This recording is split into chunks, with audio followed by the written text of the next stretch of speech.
아멘. 할렐루야. 오늘 에스겔, 오늘부터 에스겔. 에스겔 그러면 딱 떠오르는 단어가 있죠. 뭐죠?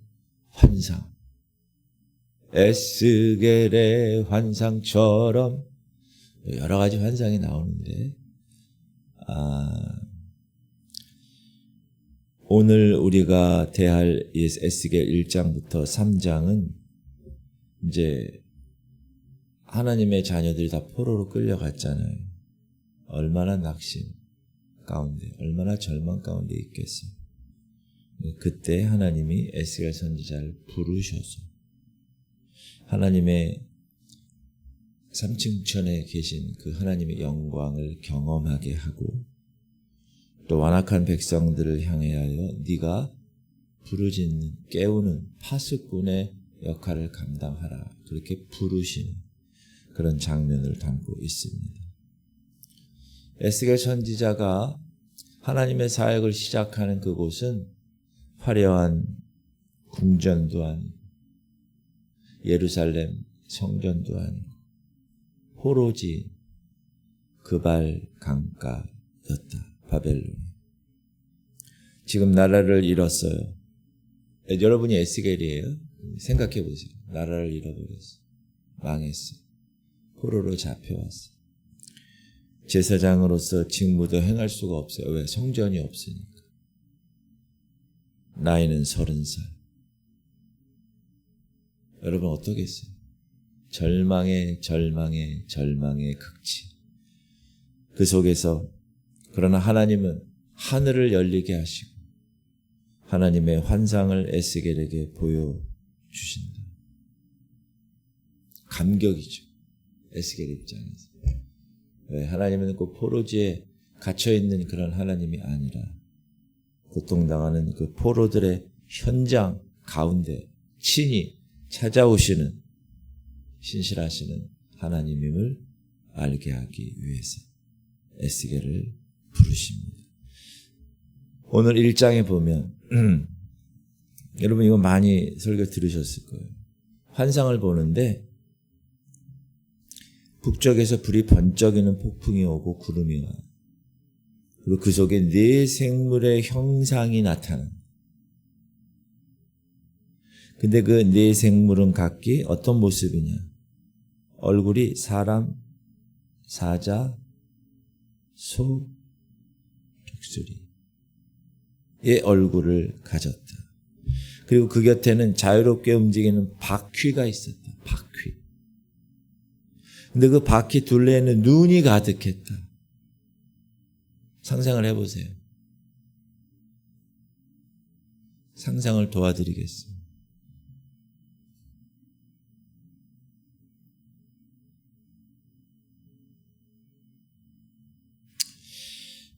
저렇게 그림을 보여드리는 건 사실 상상을 오히려 제한하는데 옛날엔 여러분 라디오가 우리의 친구였어요. 마루치 아라치 이런 거 태권동자 마루치 들을 때는 말만 들으면 우리가 상상할 수 있게끔 했어요. 시대가. 그럼 사람마다 다 다르죠. 내용은 똑같은데 상상의 날개는 다 달라요. 근데 TV가 나온 다음부터는 상상을 하지가 않아. 왜? 현상 그대로 보니까. 그래서 이 머리가 상상의 머리가 발달이 안 되고 퇴화되는. 그러니까 그림을 저렇게 보여드리면 거기에 제한돼요. 여러분의 상상. 그래서 웬만하면 안 보여드리려고 그러는데 이 에스겔 1장에서는 전혀 상상이 안 가기 때문에 대충 이렇게 보여드리는 거예요. 그러면 그 환상이 뭘까? 네 생물의 형상의 환상이 뭘까? 그건 하늘의 세계를 이야기하는데 온 우주를 통치하신 하나님 그리고 그분의 전지전능하심. 원래 이 바퀴는 굴러가는 거잖아요. 역사의 바퀴, 수레바퀴를 다 주관하시는 그리고 눈이 있잖아요. 눈. 불꽃 같은 눈으로 무소부재하심을 보여주는 그런 모습을 에스겔에게 보여주세요. 그 생명들의 그 네 생명의 그 형상 위에 머리 위에 뒤에 너머에 남보석 같은 보좌가 있었다. 스롱 보좌. 그 보좌 위에 사람의 형상을 한 분이 앉아 계셨다. 근데 그 사방의 광채가 비 오는 날 구름에 있는 무지개 같았다. 상상해 보세요. 이번에도.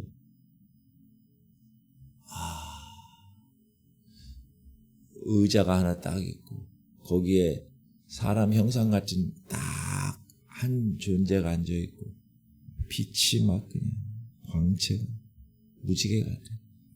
제가 조금 도와드리겠습니다. 네 생물이 있는데 바퀴가 있고 그 바퀴엔 눈이 다 있는데 뒤에 보좌가 있는데 사람의 형상 같은 존재가 앉아 있고 빛이 막. 시작. 그 사방 광채의 모양은 비 오는 날 구름에 있는 무지개 같으니 이는 여호와의 영광의 형상의 모양이라. 내가 보고 엎드려 말씀하시는 이의 음성을 들으니. 어떤 분이래. 하나님 눈에 안 보이니까 하나님 보여주세요. 여러분 옆에 있는 사람을 잘 보면 하나님이 보여야 돼요. 왜? 하나님의 형상대로 우리는 지음을 받았기 때문에. 그러니까 여러분 하나님은 어떻게 생겼을까? 여러분 같이 생겼어요. 그렇게 생각합니다. 자, 그럼 이 환상을 왜 하나님이 보여주셨습니까? 에스겔은. 지금 유다는 망했죠. 예루살렘. 망했음에도 불구하고 하나님은 결코 망하지 않으시고 패배하지 않으시고 여전히 온 우주를 그분의 주권에 의해서 통치하고 다스리고 계시다는, 수레바퀴를 주관하고 계시다는, 그리고 그 불꽃 같은 눈으로 현재 우리를 보고 있다. 포로지에 있지만 지금 바벨론에 있지만 그거를 선포하시기 위해서 이렇게 보좌에 앉으신 하나님의 영광스러운 환상을 에스겔을 통해서 우리는 간접적으로 성경에 기록되어 있으니까 볼 수 있는 거죠. 그러니까 여러분 천국은 하나님 보좌, 우리가 보통 이야기하는 하나님 보좌 우편에 안침받은 이런 말씀을 들을 때 이 환상을 생각하셔야 돼요.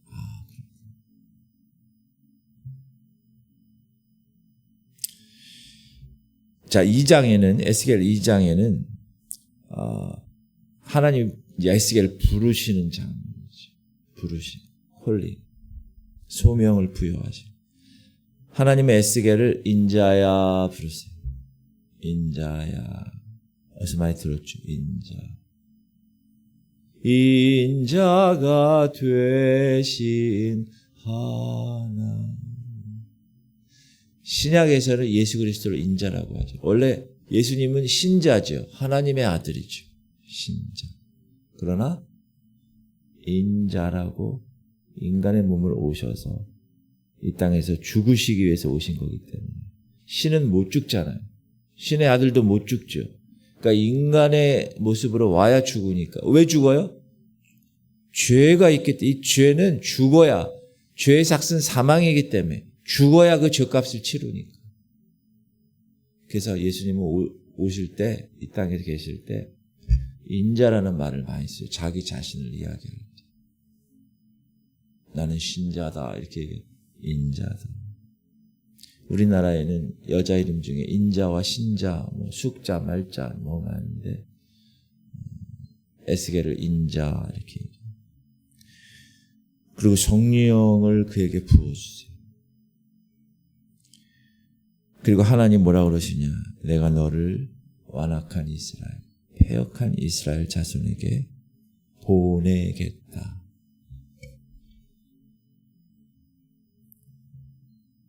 3절 시작.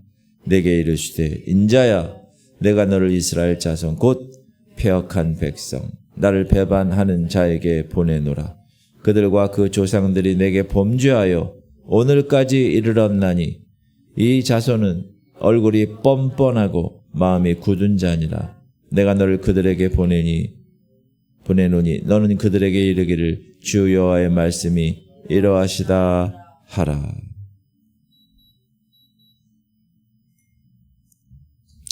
여기서 4절의 말씀 보세요. 내가 너를 그들에게 보내노니 얼굴이 뻔뻔하고 마음이 굳은 자에게 말해라. 선포해. 여러분, 선지자는 듣는 대상이 있을 거 아니에요. 그 대상이 듣든지 안 듣든지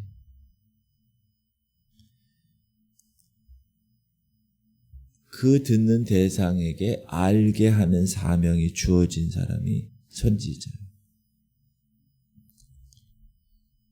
목사는 선지자의 사명이 있는데 하나님의 말씀을 가감없이 선포할 때 이 말씀은 성도들이 싫어하겠구나. 이 말씀은 성도들이 좋아하겠구나. 그래서 선별해서 선포하는 게 선지자가 아니라 참 선지자가 아니라 하나님의 말씀을 그대로 가감없이 선포하는, 성도들이 듣든지 안 듣든지 선포하는 게 선지자의 사명이에요. 그게 목사의 사명이에요. 그러니까 여러분이 들을 때 기분 나쁘면 내가 여러분을 미워하고 기분 나쁘게 하려고 그렇게 하는 게 아니라는 걸 꼭 기억하셔야 돼요. 근데 사람들이 그 선을 넘으려다가 넘어지는 사람들이 있어요. 기분 나쁘다. 오랜만에 교회 왔는데 나한테 하는 소리를 하고 있네. 시사해서 내가 교회 안 나온다. 그런 사람들이 있을까요, 없을까요? 의외로 많아요. 그러나 저는 그냥 하나님이 알게 해야 하는 사명을 주셨기 때문에 듣든지 아니 듣든지 그냥 선포하는 거예요. 아멘. 하나님은 뭐라고 그러시냐 하면 비록 겉모습이 가시 같고 가시채 같아. 찔려. 전갈 같아. 그래도 두려워하지 마. 담대히 전해. 하나님이 얘기하신 거예요. 시작. 인자야 너는 비록 가시와 찔레와 함께 있으며 전갈 가운데 거주할지라도 그들을 두려워하지 말고 그들의 말을 두려워하지 말지어다. 그들은 패역한 족속이라도 그 말을 두려워하지 말며 그 얼굴을 무서워하지 말지어다. 그래서 저는 가끔씩 그런 사람이 있잖아요. 불쌍해요.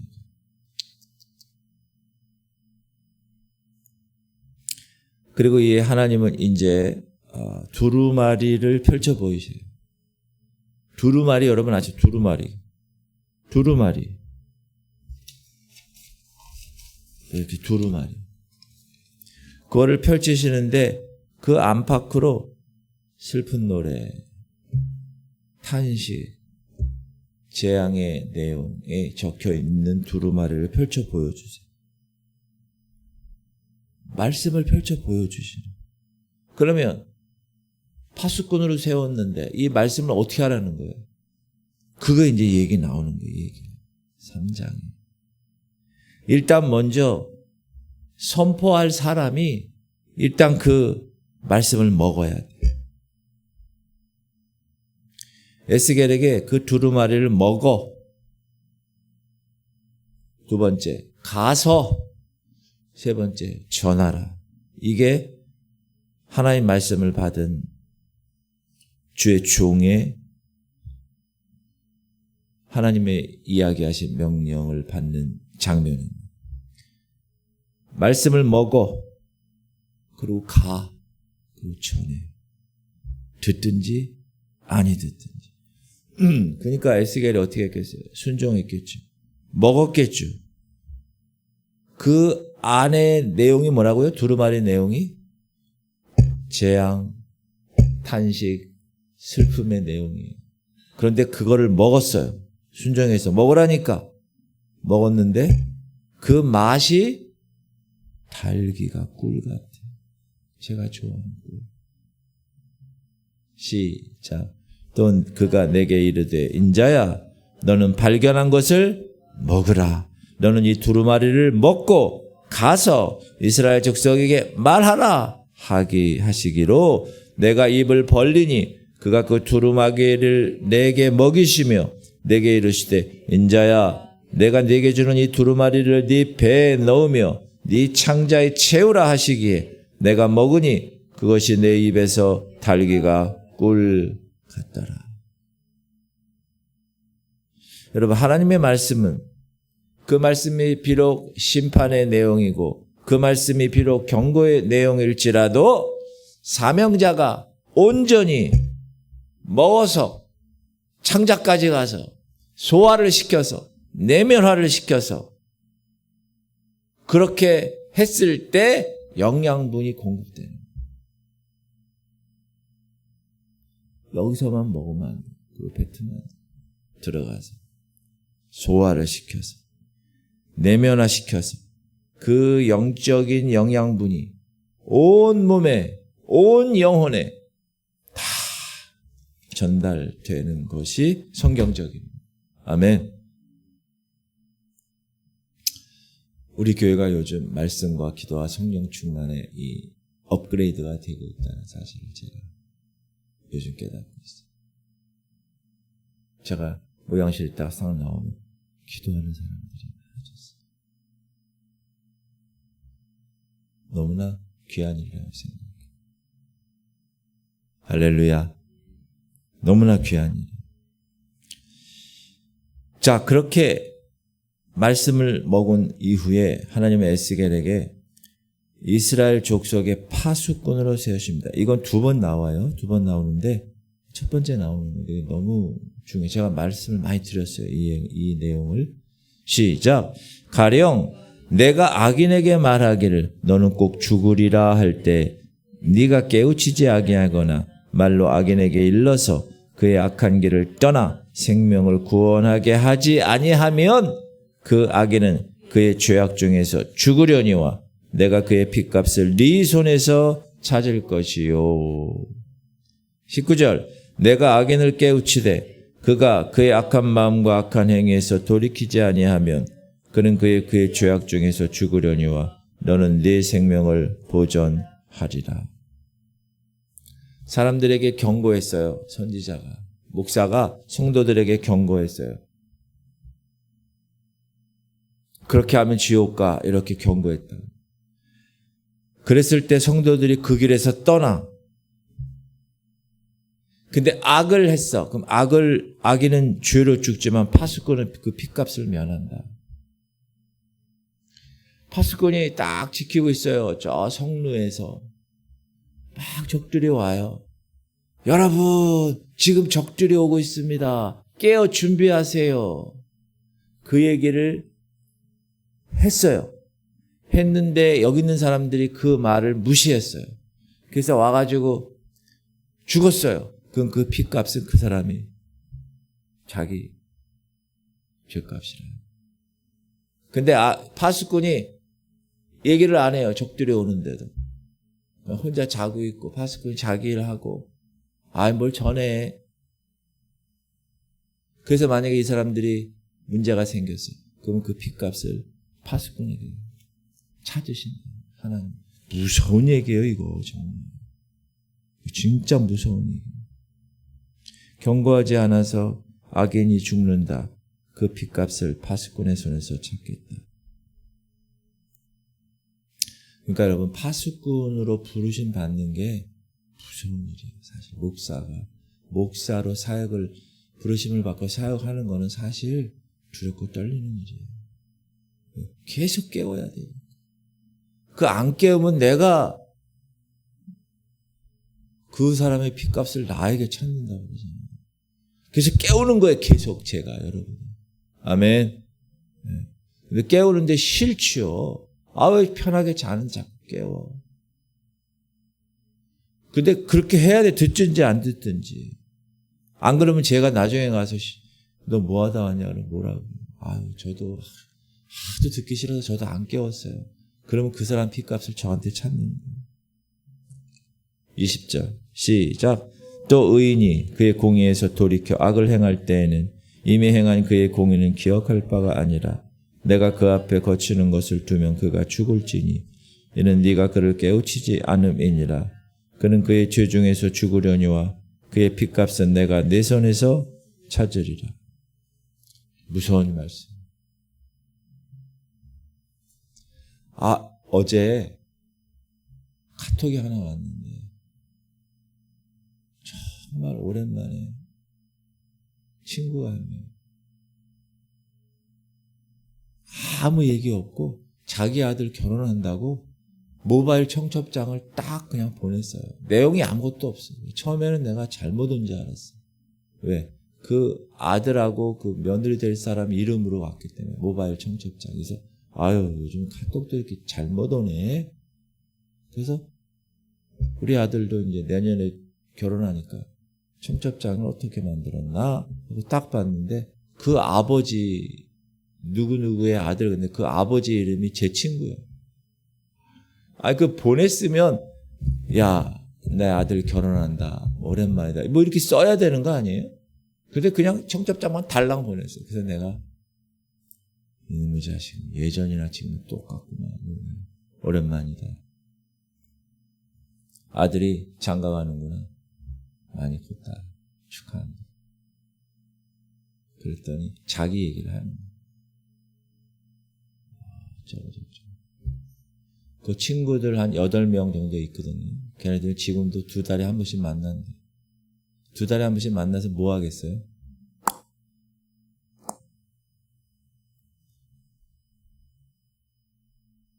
그러더니 자기는 요즘 인생의 후반전을 산다고 그러더라고요. 그래? 인생의 후반전을 어떻게 사냐? 그랬더니 새벽에 2시간 동안 테니스를 친대요. 오전 내내 수영을 한대요. 그리고 점심 먹고는 이렇게 무슨 강의 무슨 방통대 강의를 못 듣나 봐요. 무슨 경영에 관계되는 걸 듣는데 돈에 관계되는. 그러고 나서 나머지 시간은 기타 치면서 낚시도 하고 여행도 가고 그런다고 그러더라고요. 여러분 새벽에 2시간 테니스 치고 제 또래인데 수영을 오전 내내 하고 얘가 삼성을 35년간 다닌 놈이에요. 삼성. 거기서 이제 은퇴를 했는지 모르겠어요. 그런 것 같아요. 제가 예전에 한번 걔가 있는 삼성에도 한번 만나러 갔었는데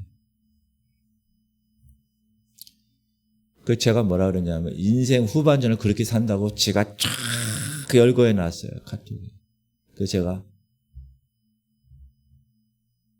걔는 자기 아내를 중전마마라고 그래요. 중전마마와 함께 여행도 다 다니고 뭐도 하고 막 이런다고 그러더라고요. 야, 기가 막히네. 그래서 내가 야, 중전마마와 교회는 다니냐? 그랬어. 그때 딱 내용을 보니까 안 다니는 것 같아. 그래서 내가 뭐라 그랬냐면 걔 이름이 종호예요.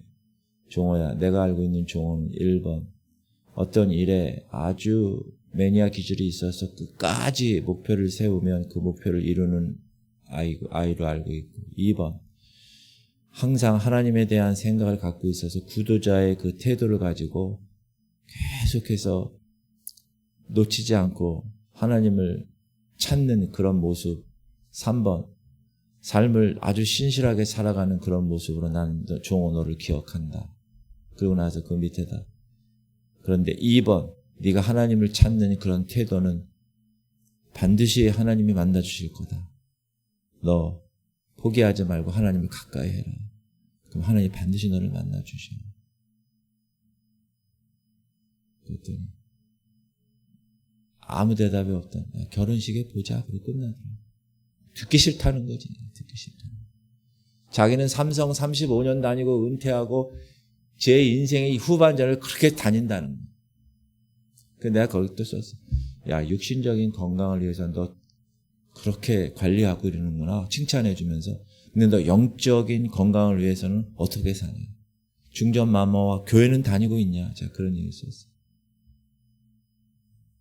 여러분, 세상은요, 다 그렇게 사는 거예요. 내가 삼성 나오고, LG 나오고, 뭐, 한화 나오고, SK 나오고, 뭐, 대기업을 구글 나오고, 뭐, 아마존을 나오고, 막, X를 나오고, 막 이런 거 나오잖아요. 좋죠? 그런 데 들어가면. 근데 걔네들의 목표는 그거야. 즐기는 거야. 즐기기 위해서 건강해야 하니까 운동해야 되고. 돈을 많이 벌어놨겠지. 근데 뭐예요? 그러고 나면 끝나면. 다 그렇다는 겁니다. 그런 사람들을 어떻게 하라는 얘기예요? 깨우라는 얘기야. 깨우라는 얘기예요. 여러분 깨우세요? 여러분 주변에 있는 친구들 깨우. 하나님은 지금 에스겔의 혀를 입천장에 붙게 하세요. 그리고 때가 될 때까지 말하지 않게 하세요. 왜 그렇게 하셨을까? 오직 하나님께서 입을 열어주실 때만 하나님 말씀을 담대히 선포하게 하시기 위해서. 그래서 제가 이 말씀 듣고 야, 목사는 입천장에 혀를 붙이고 다녀야 되겠다. 그리고 하나님이 말씀하라고 얘기할 때만 해야 됩니다. 결단이죠. 결단이 무너져도 또 결단하면 되죠. 그렇죠? 또 무너지면 또 결단하면 되죠. 안 하는 거하고는 전혀 다른 거예요. 오늘 말씀을 통해서 세 가지 영적 교훈을 받겠습니다. 자, 지금 에스겔에 있는 곳은 하나님의 성전이 아닙니다. 예루살렘이 아니에요. 포로지예요. 포로지. 그발 강가입니다. 막막함, 삶의 고단함이 느껴지는 현장입니다. 그곳에서도 하나님의 영광은 찾아오신다. 아멘. 낙심하지 마세요. 하나님은 뭐 교회 안에 뭐 특정한 장소에 매이지 않으세요. 주를 바라보는 성도의 삶이라면 그 성도의 삶 한복판에 하나님은 하늘문을 열고 영광으로 임하시는 줄 믿으시기 바랍니다. 두 번째는 말씀을 먼저 내가 읽고 다 내면화시키고 소화해야 된다. 에스겔이 두루마리를 먹어서 창자에 채웠듯이 여러분 하나님의 말씀을 머리로만 아는 게 아니라 심령으로 받아들여서 내면화시켜야 되는 작업이 꼭 필요합니다. 공동체 성경 읽기 그냥 읽고 듣고 끝나는 게 아니에요. 내면화시켜야 돼요. 내면화. 말씀이 내 삶 가운데 꿀처럼 달게 채워져야 돼요. 그 내용이 심판의 내용이고 그 내용이 포로된 자의 고통의 내용이지만 나에게 있어서 그 말씀이 꿀처럼 달게 채워질 때 우리는 세상의 것들을 이겨낼 수 있는 능력이 말씀으로 인하여 세워지는 것입니다. 아멘. 세상의 반대, 세상의 거절, 세상의 유혹, 세상의 모든 것들을 이겨낼 수 있는 힘이 거기서 생기는 거예요. 말씀이 내면화되고 체득화될 때. 할렐루야. 그래서 말씀이 기준이 돼요. 그러니까 말씀을 자꾸 읽어야지. 그 말씀을 예배 시간에 계속 선포하니까 예배 시간에 계속 나와야 돼요. 세 번째는 깨어있는 시대의 파수꾼으로 살아요. 이 시대에 여러분 깨어 계셔야 돼요. 여러분이. 저는 여러분을 깨우고 여러분은 여러분 주변을 깨우셔야 됩니다. 가족을 향하여서, 이웃을 향하여서, 그 종호 같은 그 친구들을 향하여서 복음과 진리를 전하도록 여러분은 부름받은 파수꾼이에요. 듣든지 안 듣든지 결과는 하나님께 맡기는 거예요. 내가 해야 될 사명, 내 자리에서는 내가 하는 거예요. 들을 귀 있는 자들이 분명히 있다. 그러면 그 사람들을 향하여 나는 신실하게 전해야 되는 사명이 있다. 그 사람들이 안 들으면 할 수 없는 거야, 그거는. 그건 그 사람의 핏값이죠. 주님의 은혜와 주님의 경고의 말씀을 여러분의 삶으로 전해야지. 그러니까 입술로만 전하는 것뿐만 아니라 삶으로. 그렇게 전하는 사명자가 되시기를 주님의 이름으로 축복합니다. 기도합시다. 하나님, 오늘 새벽 에스겔의 환상, 또 부르심, 그 말씀을 우리에게 주심을 감사드립니다. 우리가 서 있는 삶의 현장이 포로지 그발 강가처럼 답답하고 아프고 고통스러울지라도 하나님이 하늘문을 여셔서 보좌에 계신 주의 영광을 바라보게 하시고 그것을 바라보며 힘을 얻게 하여 주옵소서. 하나님, 매일 주님의 말씀을 꿀송이처럼 달게 먹게 하시옵소서. 내 마음에 채우게 하시옵소서. 세상이 듣든지 아니 듣든지 담대히 주의 뜻을 전하는 신실한 파수꾼 되게 하여 주옵소서. 세 가지 기도 제목 드립니다. 하나님, 포로지인 그발 강가에서도 하나님은 영광 중에 찾아오심을 꼭 믿게 하여 주옵소서. 말씀을 내가 읽었다면 그 말씀을 내 내면화시켜서 체득화시켜서 소화해내서 복음과 진리를 전하도록 부름받은 파수꾼임을 꼭 잊지 말고 이 시대 깨어있는 하나님의 자녀가 되게 하여 주옵소서. 우리 주님 세 번 부르고 통성으로 기도하겠습니다. 주여, 주여, 주여. 하나님 감사합니다. 오늘도 주님 우리를 깨워주심을 감사합니다. 우리에게 말씀하심을 감사합니다. 하나님, 우리의 삶의 현장이 포로지처럼 그렇게 희망이 없고 소망이 없고 하나님 그렇게 답답하고 그렇게 아플지라도 하나님은 그 현장에서 하나님의 영광의 보좌를 바라보게 하셨습니다. 이 세상은 폐역하고 음란하고 썩어져가는 이 세상이지만 그런 가운데서도 그 상황을 뛰어넘어 하나님을 바라볼 수 있는 하나님의 영적 눈을 허락하여 주옵소서. 매일매일 주의 말씀을 내가 먹고 내가 머릿속으로만 하는 것이 아니라 내 마음 안에 체득이 되어서 그 말씀의 능력으로 이 세상을 이기고 살아가는 하나님의 자녀들 되게 하여 주옵소서. 아버지, 우리는 주님의 복음과 진리를 전하도록 부름받은 파수꾼들입니다. 파수꾼은 깨어서 보초하는 보초병입니다. 졸면되지 않습니다. 파수꾼이 먼저 깨어있고 졸고 있는 사람들을 흔들어 깨우는 역할, 우리 교회가 그런 역할을 감당하게 하시고 목사인 제가 그런 역할을 감당하게 하시고 우리 성도들이